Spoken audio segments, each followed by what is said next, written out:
میرے نبی پاک علیہ السلام نے فرمایا اگر تو رب پہ بھروسہ کرے گا نا تو جس طرح پرندے صبح بھوکے نکلتے ہیں گھونسلوں سے، نہ انہیں پتا ہوتا ہے کس دفتر میں جا کے بیٹھنا ہے، نہ یہ خبر ہوتی ہے کہ مزدوری کہاں کرنی، نہ یہ انہیں پتا ہوتا ہے کہ میرا رزق کہاں ہے، وہ نکل آتے ہیں اللہ کے بھروسے پہ۔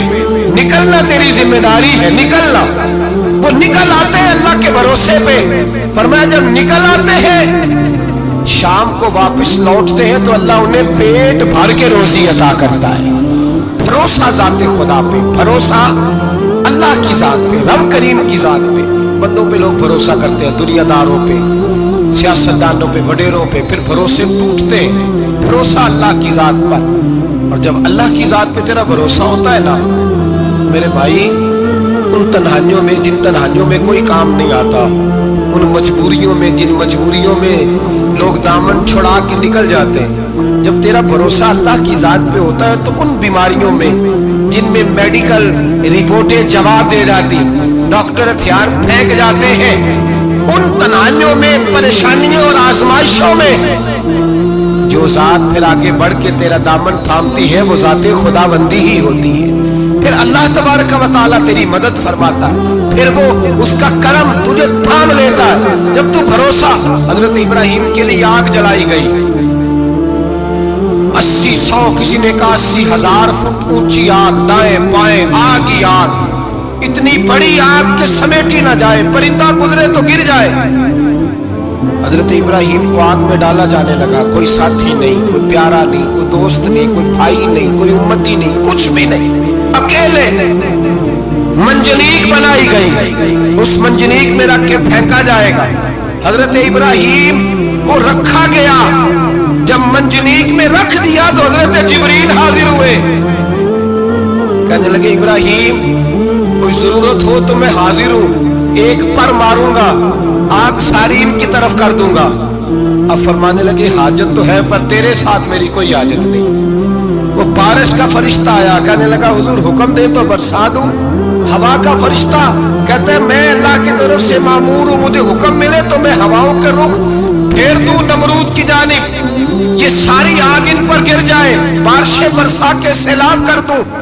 تو حضرت ابراہیم کہنے لگے مجھے کسی کی حاجت ہی نہیں، جیم جان دا کچھ وسا نہیں ہوں، اے جان یار نو دے تے آزاد ہو جا، ایسے دل دہن فساد سارے، دل دل پر نو دے تے شاد ہو جا، جیو رکھے آباد تے رو وسدا، تے جدوں کرے برباد برباد ہو جا، او جدوں کرے برباد تے پھر برباد ہو جا۔ فرمایا ٹھیک ہو گیا، جیسے وہ چاہتا ہے میں تیار ہوں۔ حضرت جبریل امین عرض کرنے لگے حضور میں آیا ہوں، مجھے حکم دے۔ فرمایا کوئی ضرورت نہیں تیری، آپ جائیے۔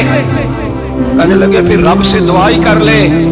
تو حضرت ابراہیم کی آنکھوں میں 2 آنسوں کے قطرے چمکے، فرمانے لگے رب کو نہیں پتا اس کا خلیل کس حال میں ہے، وہ نہیں جانتا، میرا مالک ہے، میرا رب ہے، میری پیشانی اس کے سجدے کی لذت سے آشنا ہے، میں صرف اس کی بارگاہ میں جھکتا ہوں۔ جب مالک وہ ہے، رازق وہ ہے، پیدا کرنے والا وہ ہے، دینے والا وہ ہے، سننے والا وہ ہے، تو پھر مجھے پڑھ کر سنانے کی حاجت نہیں۔ جبریل آپ جائیے، میرا بھروسہ اللہ کی ذات میں ہے، میں جانوں اور میرا خدا جانے، بیچ میں کوئی نہیں آئے گا۔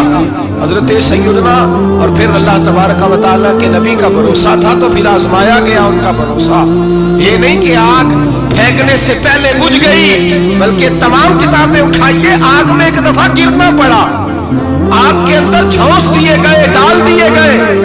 جب آگ میں گرے ہیں پھر آواز آئی ہے یا نار کونی بردم و سلاما علی ابراہیم، اے آگ اب تو ابراہیم کے لیے سلامتی والی بھی ہو جا اور ٹھنڈی بھی ہو جا۔ تو رب تعالیٰ فرماتا ہے تو مجھ پر بھروسہ کر، میری ذات پر تیرا توکل ہونا چاہیے۔ وَمَن يَتَوَكَّلْ عَلَى اللَّهِ فَهُوَ حَسْبُهُ، تو میری ذات پر بھروسہ کر، میں تیری دنیا بھی اچھی کر دوں گا، تیری آخرت بھی اچھی کر دوں گا۔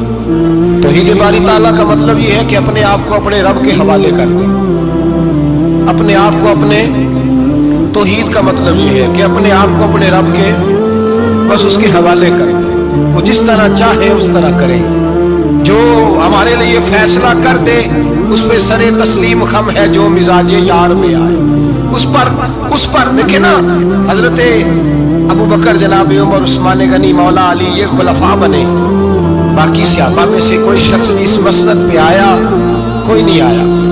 پھر کچھ صحابی گورنر بنے، حضرت بلال حبشی کسی عہدے پہ بھی فائز نہیں ہوئے، نوکری سب سے زیادہ، ایک عہدہ بھی نہیں، لیکن تاریخ میں کوئی کمزور حوالہ بھی نہیں کہ کبھی حضرت بلال نے کہا ہو کہ میں بڑا پریشان ہوں، کچھ بھی نہیں، جائیداد نہیں یار، بنا کچھ نہیں، گھر کوئی نہیں، چلو مکان بن جاتے، 2 دکانوں کا کرایہ ہی آنے لگتا، کوئی بات نہیں فرمائی، زندگی کو مطمئن گزارا۔